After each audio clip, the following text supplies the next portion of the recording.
ઘણીવાર international travel પછી airport પર થતી રૂટીન ચેકઅપ કે પછી ચેકિંગ અચાનક જ લાંબી અટકાયતમાં ફેરવાઈ જતી હોય છે અને ત્યારે મનમાં સવાલ થાય છે કે આખરે બોર્ડર ઓથોરિટી પાસે આટલી બધી શક્તિઓ ક્યાંથી આવે છે। હાલમાં જ અમેરિકામાં એક એવા કિસ્સા સામે આવ્યા જેમણે સૌને ચોંકાવી દીધા છે। અમેરિકાના નાગરિક એવા સંદાસ સની નકવીને એરપોર્ટ પર જ ઉતારવાની સાથે જ કથિત રીતે 40 કલાકથી વધુ સમય સુધી તેમને અટકાયતમાં રાખવામાં આવ્યા હતા। આ ઘટનાએ ઇમિગ્રેશન પ્રક્રિયા, એરપોર્ટ સિક્યુરિટી ચેક અને મુસાફરોના કાયદાકીય અધિકારોને લઈને નવી ચર્ચા છેડી દીધી છે। આજે આપણે મિત્રો આ વિડીયોની અંદર વિગતવાર સમજીશું કે અમેરિકાના એરપોર્ટ પર સેકન્ડરી ઇન્સ્પેક્શન એટલે કે બીજી કક્ષાની તપાસ શું હોય છે અને ડિપાર્ટમેન્ટ ઓફ હોમલેન્ડ સિક્યુરિટી અને કસ્ટમ એન્ડ બોર્ડર પ્રોટેક્શન પાસે કેવી સત્તાઓ હોય છે।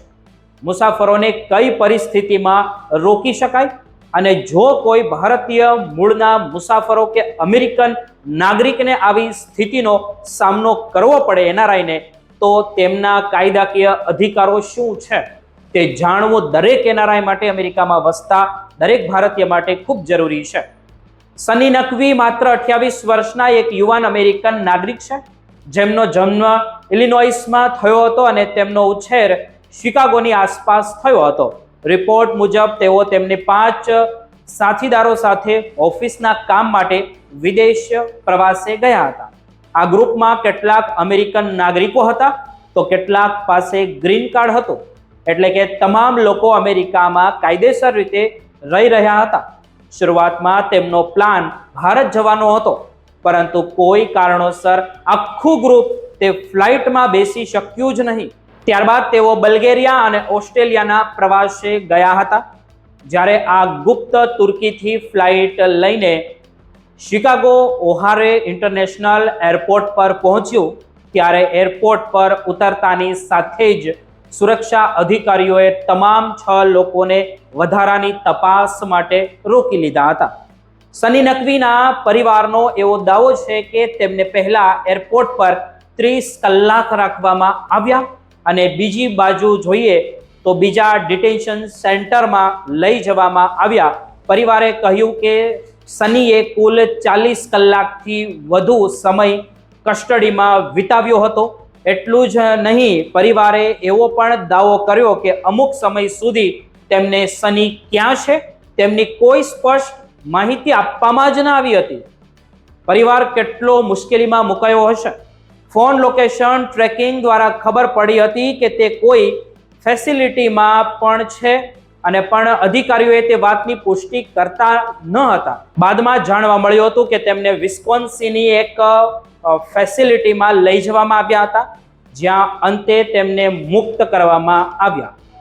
જોકે આ આખી ઘટના પર યુએસ કસ્ટમ એન્ડ બોર્ડર પ્રોટેક્શનનું એવું કહેવું છે કે અલગ જ છે કંઈક। એજન્સીના પ્રવક્તા મુજબ સની નકવીને માત્ર સેકન્ડરી ઇન્સ્પેક્શન માટે મોકલવામાં આવ્યા હતા અને તેઓ 1.5 કલાકની અંદર જ એરપોર્ટથી બહાર નીકળી ગયા હતા।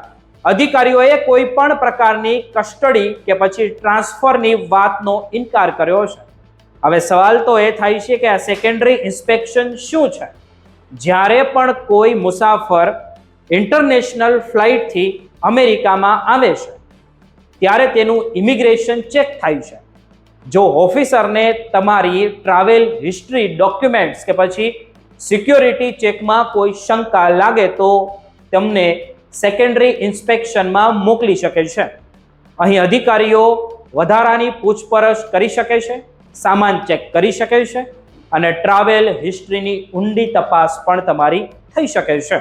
ખાસ કરીને જ્યારે સુરક્ષા ડેટાબેઝમાં કોઈ ચેતવણી દેખાય કે તમારો પ્રવાસ કરવાનો રસ્તો અસામાન્ય લાગે ત્યારે આ તપાસ એકદમ લાંબી ચાલે છે।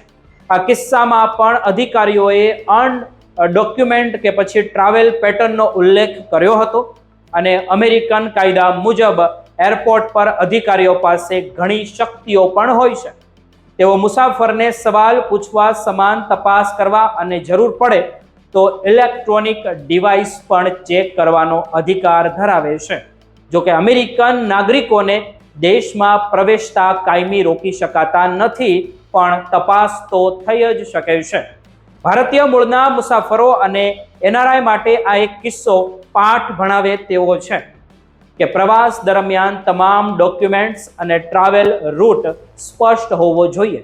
જો ક્યારેય આવી સ્થિતિ ઊભી થાય તો મુસાફરો પાસે ઇમિગ્રેશન વકીલનો સંપર્ક કરવાનો અધિકાર હોય છે. આમ આંતરરાષ્ટ્રીય પ્રવાસ વખતે સાવચેતી રાખવી એ તમારા અધિકારો જાણવા ખૂબ જ અનિવાર્ય છે.